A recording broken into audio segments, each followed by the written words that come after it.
Ave María Purísima, sin pecado original concebida. Jesús, cuando contemplas en el fondo de tu corazón lo que te digo, sacas un provecho mucho mayor que si leyeras muchos libros, o si las almas quisieran escuchar mi voz cuando les hablo en el fondo de sus corazones. En poco tiempo llegarían a la cumbre de la santidad. Diario de Santa María Faustina Kowalska, numeral 584. Carter Smith. Una representación de la pasión.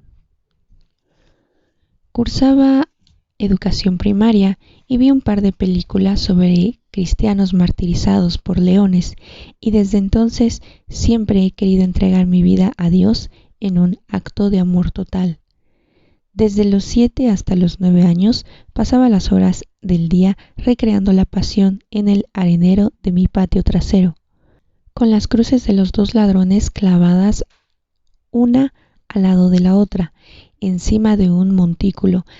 Hacía caminar a mi pequeño Jesús con su cruz de ramitas a la espalda por la vía dolorosa, trazada con mis dedos en la arena. Luego montaba a Jesús en su cruz y me imaginaba allí con él. La crucifixión me fascinaba, y cuando crecí me enteré de los estigmas, las heridas de Cristo que parecían en las manos y en los pies de los santos, y deseaba fervientemente sufrirlos también. En mi adolescencia asistía a misa y rezaba con frecuencia a Nuestro Señor y a la Santísima Virgen, pero mi naturaleza tímida e insegura se transformó en ansiedad, miedos neuróticos y una aplastante falta de confianza. Sumada a mi confusión, comenzó a flotar una orientación homosexual latente y yo experimentaba conflicto y culpa por mis sentimientos de atracción hacia el mismo sexo. Sin embargo, en mis años de secundaria, mi culpa no era lo suficientemente fuerte como para impedir iniciar la actividad sexual con otros chicos que, no seguros de su propia sexualidad, experimentaban. A veces me sentía mal de un encuentro y a veces no. Sin embargo, por alguna razón, siempre me sentía culpable después de lo que entraba en conflicto con mis vacilantes creencias católicas. En mi segundo año de la Universidad de San Francisco, en 1969, mis amigos vivían en una comuna en el distrito de High Asbury, donde me introdujeron al movimiento hippie contracultural y sus respectivas sustancias psicotrópicas. La primera vez que consumí ácido en un parque con mis amigos, ellos se sorprendieron de lo natural que actuaba bajo sus efectos. De forma insana, parecía incluso que se me sentaba bien, pero cuando no estaba colocado me volvía ansioso y preocupado por cualquier nimiedad. Durante el tiempo que estuve en la universidad me drogué con mescalina, opio, hachís y consumo constante de marihuana. No solo abandoné el ácido, también la Santa Misa y la universidad después de mi segundo año. Cuando mis padres se enteraron, mi madre empezó a gritarme a todo pulmón, cogió un cuchillo y empezó a agitarlo, apuntándome con él, persiguiéndome alrededor de la mesa del comedor. Yo salí disparado hacia la entrada de la casa, con mi padre persiguiéndome, tratando de agarrarme. Mientras me dirigía hacia la puerta, él me agarró del hombro, pero me hice fuerza y me solté saliendo por la puerta, mientras mi madre me dio una cuchillada justo rozándome el hombro. Me encontré en la amarga y fría noche en pijama y veía luces de linternas parpadeando entre los árboles del parque adyacente a nuestra casa, y supe que mis padres me estaban buscando, pero permanecí escondido. Esa noche dormí incómodamente en el parque a media manzana de mi casa. Cuando volví a casa a la mañana siguiente, las cosas ya se habían serenado bajo un intenso silencio. Seguí viviendo en casa. Después de un par de malas experiencias con las drogas, decidí dejar de tomar sustancias alucinógenas. Durante este tiempo empecé a aceptar como era, especialmente en lo que respectaba a mi orientación sexual, pero no tenía actividad sexual con otros. Con tanto tiempo libre que tenía, me sumergí en las raíces místicas del cristianismo y en particular Santa Teresa de Ávila y San Juan de la Cruz. Un día, mientras oraba a solas en el monasterio de Cristo Rey en San Francisco, conocí a un hombre llamado Joseph Lancer, un carmelita de la Tercera Orden. Decidimos reunirnos de vez en cuando para debatir sobre el misticismo cristiano, particularmente dentro de la espiritualidad carmelita, lo que despertó mi interés aún más. En esta época la música también comenzó a orientar mi alma y escuchaba constantemente una inspirada grabación de una misa renacentista. Para mí representaba un alma viajando a través de diversas etapas del desarrollo espiritual hasta las alturas del cielo. No pasó mucho tiempo antes de que albergara pensamientos sobre la vida monástica. A los 21 años decidí entrar a un monasterio trapense en Vina, California. Allí comencé a vivir una vida austera de pobreza y oración. En mi tercera semana de convivencia con los trapenses en la fiesta del Sagrado Corazón, sentí el deseo de salir al campo después de mi oración, de completas. Al anochecer anduve más de 1 kilómetro a pie. Los colores del paisaje pintados por Dios con la luz descolorida del sol se veían hermosos. Y cuando me dispuse a caminar de regreso, sentí que nuestro Señor estaba a mi derecha. Lo vi como el Jesús crucificado, llevando la corona de espinas, caminando ligeramente por delante a mi derecha. No era algo imaginario, ni tampoco una aparición. Era una visión intelectual, como la que describe Santa Teresa de Ávila. Al mismo tiempo, veía a los 12 apóstoles y a nuestra Madre Santísima caminando delante de nosotros, a unos 6 metros de distancia, dirigiéndose hacia el monasterio. Eso me dio un agradable sentimiento de familiaridad, caminando todos juntos a casa. Mi primer pensamiento fue: Jesús está más cerca de mí que yo de mí mismo. En el momento en el que Él apareció, sentí que un amor puro, divino, cálido y que lo consumía todo se abalanzaba sobre mí. El sentimiento era embriagador y su amor estaba más allá de lo expresable. Cuando volví la cabeza hacia él, pude ver los trágicos detalles, cada herida de su cuerpo. Dios mío, me quedé sin aliento. ¿Te he causado todas esas heridas? Sobrecogido pensé, ¿qué le voy a decir? Está aquí mismo. La cabeza del Señor se inclinó ligeramente mientras miraba hacia adelante. Lo vi todo, sus ojos, su cuerpo destrozado, su sangre chorreando por su piel marrón clara, sus heridas por la corona, los azotes y los clavos se veían muy recientes. Parecía como si él acabara de bajar de la cruz para caminar conmigo. Yo me volví hacia Jesús y empecé a sollozar, desahogándome con él los deseos más íntimos de mi corazón. Jesús, grité, quiero ser un gran santo, quiero alcanzar las cimas espirituales como lo ha hecho tus grandes seguidores, pero no quiero nada de éxtasis, ni visiones, ni experiencias místicas extraordinarias. Humillado por su presencia, me sentía indigno de pedir siquiera llegar tan alto. Así que añadí: deja que me adentre en la noche oscura, las duras pruebas y que lleve cruces pesadas. Así es como quiero alcanzar las cimas. Quiero levantarme como un águila en los cielos, ser solamente un santo a tus ojos y ser pequeño y desconocido en el mundo. Después de hablarle, queriendo verdaderamente decir todo lo que dije, Jesús me respondió, no con palabras, sino a través de una impronta en mi alma. Él volvió la cabeza hacia mí, me miró a los ojos y dijo, sí. Dios mío, Jade, ¿vas a concederlo? Entonces vi una lanza de su ardiente amor hundirse en mi corazón y caí en un desvanecimiento, un éxtasis de amor que llenó todo mi ser y me dejó sin aliento. Entonces él ya no estaba allí. Me quedé solo, tratando de recuperar mi equilibrio. Sin embargo, permaneció un intenso amor a él, ardiendo en el centro de mi pecho. En poco tiempo se convirtió en un verdadero dolor físico que duró 2 o 3 semanas y me producía gran alegría. Mi maestro de novicios expresó su aprobación a mi experiencia y confirmó que había recibido una gracia muy especial de Dios. Ingresé con los trapenses, permanecí en el monasterio unos 6 o 7 meses, pero al final los superiores sintieron que yo era demasiado joven e ingenuo para comprometerme con su forma de vida. Ve al mundo, decía, gana en experiencia y luego decide si tienes o no vocación.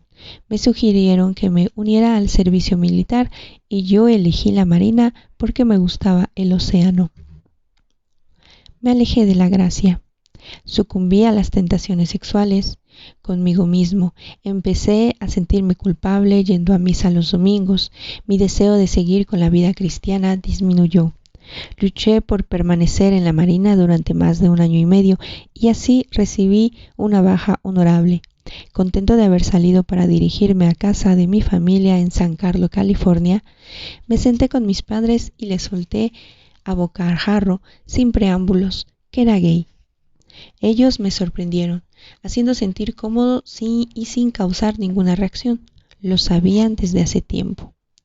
Queriendo continuar mi educación, me eduqué en San Francisco, donde fui a la escuela de enfermería por 1 año en una área cercana a un barrio gay. La soledad y el anhelo de compañía comenzaron a presionar mi corazón, así que decidí buscar un amante. Sin embargo, nunca me atrajo el entorno gay. Encontré que era un mundo superficial y poco profundo de filosofías caprichosas, múltiples amantes, belleza física, desfiles vistosos y fiestas locales, lo que entraba en conflicto con mi espiritualidad.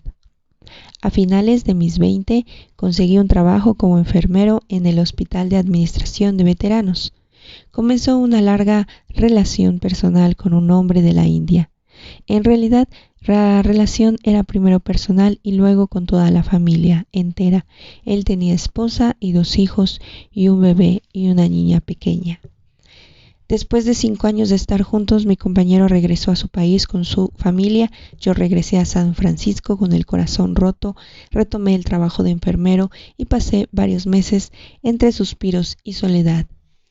Mi talón de Aquiles, incapaz de mantenerlo sellado, mi talón se abrió de par en par durante los siguientes 17 años, en un continuo ir y venir de relaciones. A los 48 años me mudé a vivir cerca del océano de San Francisco y conocí a otro médico, esta vez un judío muy rico de Marín que tenía un matrimonio sin amor. Estuvimos juntos durante 8 meses hasta el final de nuestra relación. Un viejo sacerdote jesuita de la iglesia de San Ignacio en San Francisco me dijo en confesión: si sigues con esto, ambos irán al infierno. Nunca había pensado ni una vez en el precio eterno de mis pecados. Después de investigar las diferentes órdenes monásticas, finalmente entré en un monasterio de rito oriental en Redwood Valley, California. En ese clima ordenado de oración y contemplación diaria se reavivó en mi corazón el fuego por Jesús y ardió tan brillantemente en el centro de mi pecho que hizo resurgir mi santo deseo de antaño. Las liturgias del rito católico bizantino me ayudaron a vivir profundamente en el Señor, especialmente durante la Semana Santa. Después de una comida seder el Jueves Santo, no muy diferente a la celebrada en el pueblo judío, los monjes seguían un estricto ayuno sin comida ni siquiera agua hasta la noche del Viernes Santo, el día de la muerte del Señor. Todas las luces se apagaban y se colocaba un sudario sobre una tumba frente al altar. El calor y la cercanía de la última de las cenas de Jesús se habían enfriado en el vacío de su crucifixión, pero resurgía para mí en forma espectacular el día de la resurrección de Cristo. Cuando entré en la iglesia para la misa de medianoche del domingo y de Pascua, estaban cantando Cristo ha resucitado y yo me quedé sin palabras, temblando, mientras me encontraba en el presbiterio junto a las sillas del coro de los monjes, de cara al altar. Me sentí suspendido en un estado más allá del tiempo y del espacio. Entonces Jesús se manifestó dentro de mí. Su corazón parecía latir al mismo ritmo que el mío, con el pulso de una paz exquisita. Entonces, a través de Jesús experimenté a Dios Padre interiormente, pero también como una persona distinta. Al fundirme en unión con Él, supe sin duda alguna que toda la creación estaba en sus manos. Cuando los monjes comenzaron a cantar los evangelios de Pascua en varios idiomas, sentí el Espíritu Santo, la tercera persona de la Santísima Trinidad, abalanzándose, cubriéndose a todos en la iglesia y desde allí a todo el mundo. Y después lo sentí lanzándose de regreso al altar, trayendo todas las cosas de vuelta hacia Jesús. Era como un viento sagrado, un misterio incomprensible. Las palabras Espíritu Santo no hacen justicia a quien es Él. Esta experiencia mística duró desde la medianoche hasta la última bendición de la liturgia de Pascua a las 4 a.m. Y cuando terminó, me sentí como si hubiera renacido. Dios me había vestido con ropas nuevas y ya nunca quise que me las quitaran. En ningún otro lugar había experimentado a Dios tan íntimamente. El monasterio bizantino se convirtió en mi nuevo hogar y me planteaba vivir y morir allí. Pero el diablo nunca duerme. Después de 1 año y medio de vivir como monje y encontrar gran paz y satisfacción en la naturaleza mística de la liturgia del rito católico bizantino oriental, el monasterio se disolvió. Una profunda soledad había allanado el camino para mi búsqueda de placer pecaminoso con otros. Mirando lo que decía al respecto el catecismo de la Iglesia Católica, leí: por la masturba se han de entender la excitación voluntaria de los órganos genitales a fin de obtener un placer venéreo. Tanto el magisterio de la Iglesia, de acuerdo con una tradición constante, como el sentido moral de los fieles, han afirmado sin ninguna duda que la masturba es un estado intrínseca y gravemente desordenado. Para emitir un juicio justo sobre la responsabilidad moral de los sujetos y para orientar la acción pastoral, ha de tenerse en cuenta la inmadurez afectiva, la fuerza de los hábitos contraídos, el estado de angustia u otros factores psíquicos o sociales que pueden atenuar o tal vez reducir al mínimo la culpabilidad moral. Numeral 2352. Yo era culpable. Cuán culpable exactamente solo Dios lo sabía. Por lo menos pensé que solo Dios podía saberlo. No podía imaginar que pronto yo también conocería el alcance de mi culpa. Fui a la iglesia de San Patricio en San Francisco. Acudí al sacramento de la reconciliación, me puse detrás de la primera persona de la fila y me arrodillé para orar como penitencia por mis pecados, que pesaban mucho en mi corazón. Miré en mi interior y de repente, en una fracción de segundo, pude ver a Dios dentro de mí. Me encontré con Él en el destello divino de mi consciente, de todo lo que estaba pasando. Al mismo tiempo, veía mi propia alma. Se me apareció como una luz blanca y pura, infundida y mezclada con la luz de Dios. Se me reveló mi verdadera naturaleza dentro de Dios.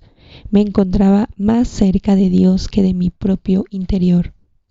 Entonces vi a todos esos lugares donde yo había acogido lo que estaba mal y cómo esto me había separado del Señor. Allí estaba ante mis pecados mortales, manchas circulares y negras que arrojaban una horrenda oscuridad sobre mi alma y causaban una completa disgregación de mi verdadera naturaleza. El consentimiento a los pensamientos lujuriosos, adulterio con el corazón, Mateo capítulo 5, versículo 28. Y la más turba habían bloqueado completamente la luz divina de Dios dentro de mí.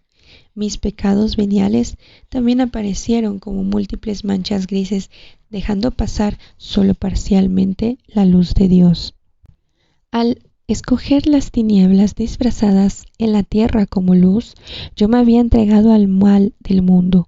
Me había adentrado demasiadas veces en el reino engañador, el príncipe de las tinieblas, en una realidad ilusoria de sí mismo. Cuando hacía esto, yo no estaba bajo mi pleno control.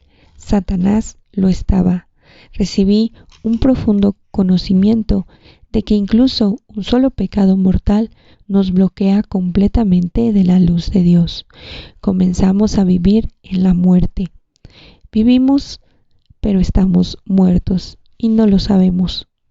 Cuando Dios revele nuestras almas en esta vida durante una iluminación de conciencia colectiva, que estoy seguro de que sucederá, o en nuestro juicio particular después de la muerte, algo a lo que con toda seguridad nos enfrentamos los que estamos en pecado mortal, conoceremos sus efectos de cada fibra en nuestro ser. Esto es así, es ineludible. La verdad y la realidad de todo esto será puesta ante nuestros ojos y no tendremos más remedio que verlo. En su misericordia, Dios me dio el conocimiento exacto de lo que significaba cada mancha en mi alma y cómo es que mi alma no se había ennegrecido del todo como el carbón, porque sentía verdadera contrición de mis pecados. Más claras o más profundas, más grandes o más pequeñas, las manchas representaban una tendencia dentro de mí, una acumulación de un cierto tipo de pecado. El conocimiento a los pensamientos lujuriosos y la masturba habían causado los círculos más grandes y oscuros. Los círculos grises dispersos revelaban mis mentiras, incluso mentiras piadosas. El exceso de comida, aunque no llegara a la gula, y el consumo de alcohol, incluso cuando no llegaba a emborracharme. Pensamientos poco caritativos, juicios de los demás y murmuraciones. También estaban mis pecados de omisión. Dios me había dado grandes gracias y muchas veces yo las había rechazado. Él me había inspirado a orar, a hacer una buena obra y en cambio yo hacía lo mío. Todos mis pequeños pecados, todos mis pequeños momentos de egoísmo a lo largo del día me parecían tan insignificantes y a lo que daba poca importancia. Estaban ahí a la luz de la verdad y no tenía forma de esconderme de ellos. Dios no solo me dio un conocimiento directo de este estado de mi alma, sino que me presentó una disyuntiva. Yo podía continuar mi camino de conversión o no. Podía elegir entre seguir a Dios o seguir a Satanás. Habiéndome hecho más consciente que nunca de las consecuencias de mis pensamientos, acciones y mostrándome la negrisísima invasión dentro de mí, Dios me invitaba a arrepentirme profundamente, especialmente por mis pecados mortales. Esos eran los más peligrosos. En este encuentro místico dije rotundamente: te elijo a ti, Señor. Habían pasado 20 minutos mientras estaba de rodillas en la línea de confesión, mirando fijamente mi propia alma. Otros debían de haber caminado a mi alrededor, preguntándose por qué no me había movido. Me levanté y entré en la pequeña sala de la reconciliación. Confesé los pecados que se me habían revelado y añadí que todos los pecados que he olvidado, todos los pecados de mi vida, que sean perdonados. El sacerdote hizo la señal de la cruz y pronunció las palabras celestiales de absolución. Yo te absuelvo de tus pecados en el nombre del Padre, del Hijo y del Espíritu Santo. Amén. Conmovido y agradecido, regresé a un banco de la iglesia y me arrodillé para orar. De nuevo. Dios iluminó mi alma. Esta vez brillaba sin manchas, de un blanco puro y sin rastro de pecado. Era mi verdadero yo inmerso en Dios, el espíritu vivo dentro de mí. Estaba viendo la más grandiosa realidad que existe de la persona humana. La iluminación me ayudó a sentir una gran repugnancia hacia mi propio pecado y me sumergió en un purgatorio personal, una purificación profunda y brutalmente dolorosa, más allá de mi sentido normal de contrición, que fue atenuándose paulatinamente con el tiempo. Los dones especiales que el Señor me había concedido, especialmente durante mi estancia en el monasterio, me habían dado una mayor vocación y responsabilidad de fidelidad a Él. Sin embargo, yo había oscilado entre el deseo del mundo y el deseo por Él. Mis recaídas, una y otra vez, habían quebrado el corazón de Jesús y ahondando sus heridas. Una semana o dos después, caí de nuevo en la tentación sexual y a la mañana siguiente también. Con 2 pecados mortales en mi alma, podía sentir un distanciamiento completo de Dios. Enfermo por dentro, sentí que su vida, gracia, me abandonaba. Ese día fui a confesarme y después de la absolución, Dios bañó y limpió mi alma desfigurada con su luz pura e inmaculada, dejándome renovado y en paz. Mientras estaba en casa, esa tarde en mi habitación recibí otra profunda iluminación. Esta vez Dios me permitió ver mi pasado y me infundió un mayor conocimiento de la fealdad de mis pecados sexuales. Yo me había considerado un verdadero Casanova. Me había sentido completamente cómodo con lo que hacía, pero Dios me mostró lo corrupto y podrido que yo era en realidad. No solo vi los efectos de mi pecado, sino también el escándalo y el pecado al que conduje a mis semejantes, hechos a imagen de Dios. Si yo hubiera muerto durante este largo periodo de pecado sexual, habría caído en el fuego del infierno y ardido en un tormento eterno, enfurecido contra aquel a quien había prometido ser un gran santo. Para mí, lo peor de esta revelación fue saber que si yo hubiera continuado en mi camino, me habría convertido en un completo pervertido sexual, una manzana podrida hasta su núcleo, con el deseo de complacerme a mí mismo a expensas de los demás. Lo fácil que yo podría haber caído en esto me mortificaba. Había nacido en este mundo para atraer la luz de Dios, pero me había convertido en una escoria andante, un grotesco ser degradante, abocado a la vergüenza eterna.